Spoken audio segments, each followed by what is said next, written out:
What is up, guys? Welcome to today's video. Today we're going over the patch 7.2.5 Arms Warrior. When you receive this guide, it should be out right when the maintenance patch for 7.2.5 comes live, but everything you see in this video is on 7.2.5 PTR, so this will be in the build that goes live when you guys are watching this. But in this video, you will be seeing a stat priority, you will be seeing a talents, you will be seeing your rotation, the 2 and 4 piece from Tomb, and if we should get it, the optimized legendaries, and just an overall rotation as to how this build plays out. So our stat priority is going to be haste to 10%, mastery, versatility, crit. So that is haste to 10% is greater than mastery, which is greater than versatility, which is greater than crit.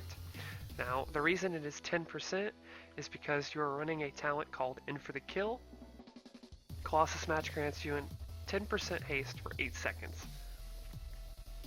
So, there's where you get the extra 10%, and this talent is going to be used all of the time because Focused Rage is finally dead.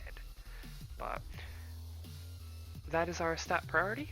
Our talents are going to be Dauntless or Overpower. I am currently looking at running Overpower just because of the way Overpower works.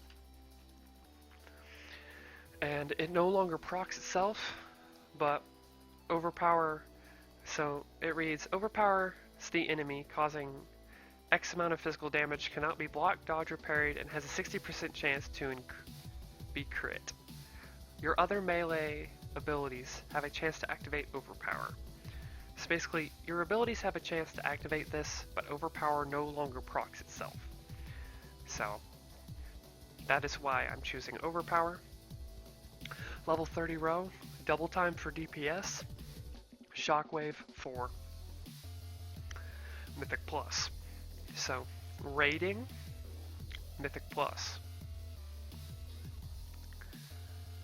Level 45, we're going to be running between Rend and Trauma. Trauma is going to be used for mostly AoE, just because they buffed it for Execute, and if you're going to be running Trauma, I would recommend Sweeping Strikes, because Mortal Strike and Execute hit 2 additional targets, so Trauma is going to be bleeding onto 2 extra targets with every Execute that you crit with. And this includes, so if I were to execute this middle target, this would include the 2 targets next to it.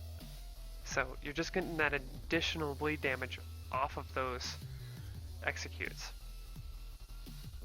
But I would personally choose Rend for single target. It is doing a lot of your damage right now, and that's like 20 to 23-ish% of your damage is coming straight from Rend. And I know the upfront damage of it has been lowered, and the damage over time effect has been increased. So keeping that on multiple targets is going to be a little hard to do because it was nerfed from 10 to 30 rage, but it is a damage increase to take this now. And I will be putting a macro in the description below for a mouse over Rend and a @player Ravager macro. Level 60, we're going to be running Bounding Stride.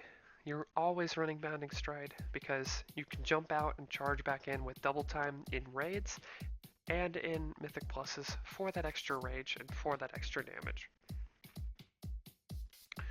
Level 75, we're going to be running between Fervor of Battle and Titanic Might. So they recently changed the way Titanic Might works. Now, Colossus Smash's cooldown is reduced by 8 seconds, and it increases the duration of Colossus Smash by 8 seconds. So you effectively have 100% uptime on Colossus Smash, enabling you to Colossus Smash multiple targets at the same time. So this can be crazy for AoE damage as well. However, Fervor of Battle is looking pretty strong in AoE situations because Whirlwind now increases damage by 80% to your primary target.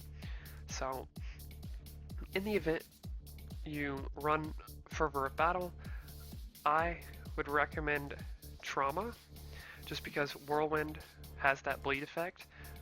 and it is a passive bleed effect, but that is going to increase your damage further. If you're looking for an AoE build, this right here is what I would run. If you're looking for a more single target build,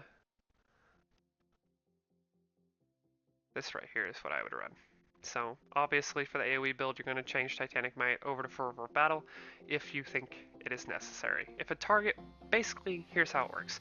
If a target lasts longer than about 10 seconds or so, switch over to Fervor of Battle. If it is really short-lived, go stay Titanic Might, because you can target switch, kill it with Colossus Smash and the Mortal Strike, and then switch back with a Colossus Smash.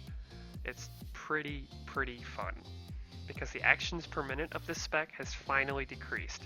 You're going from 2 actions per minute with the Focus Rage build to almost nothing with this current build. So that is the level 75 row. For our level 90 row, as I stated earlier, we're going to be running In for the Kill. Colossus Smash grants you an extra 10% haste for 8 seconds after you use it. So this is where you get the extra 10% haste, and you're going to be casting this. This is what you want to try and also keep at 100% uptime, but it is not a necessity to keep at 100% uptime. But it is a very awesome quality of life change. The higher your haste, the higher your auto attack swings are, so that's added more rage. That's all it is. Level 100, anger management. If you have nothing going into Tomb of Sargeras, nothing meaning the legendary helm and the Tomb of Sargeras 2 and 4 piece. So the reason it's anger management, every 20 rage you spend reduces battle cry and now Blade Storm by 1 second. So every time, that also can change to Ravager, but actually no, that's just Blade Storm. We're good there. Opportunity Strikes is going to be used if you have the helm or if you have the Tomb of Sargeras 2 and 4 piece. So it's an either or situation. The reason behind that is it's extra rage. That's all it is. It's extra rage. The longer your target takes to die, so this is perfect on a boss, the longer that boss takes to die, the more rage you generate and the more damage you can dish. It is crazy the lower a health gets. So in your 20% range, I would personally recommend Opportunity Strikes. And last but not least, I know I said this in my 725 video that I really didn't want Ravager to come into play, but Ravager with a add player macro is just nuts. And I'll show this off on these 3 target dummies here in a little bit, but they've made Ravager for every damage it does. It now generates 7 rage, so you're looking there for a boost. When you take this talent, it also changes your 2 and 4 piece for Tomb of Sargeras.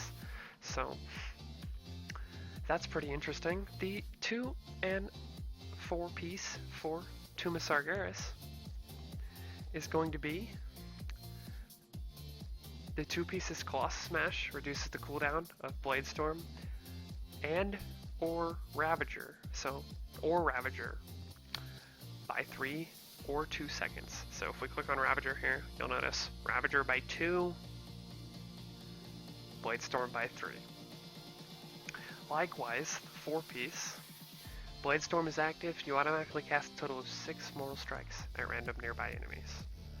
For Ravager, it's 4 Mortal Strikes.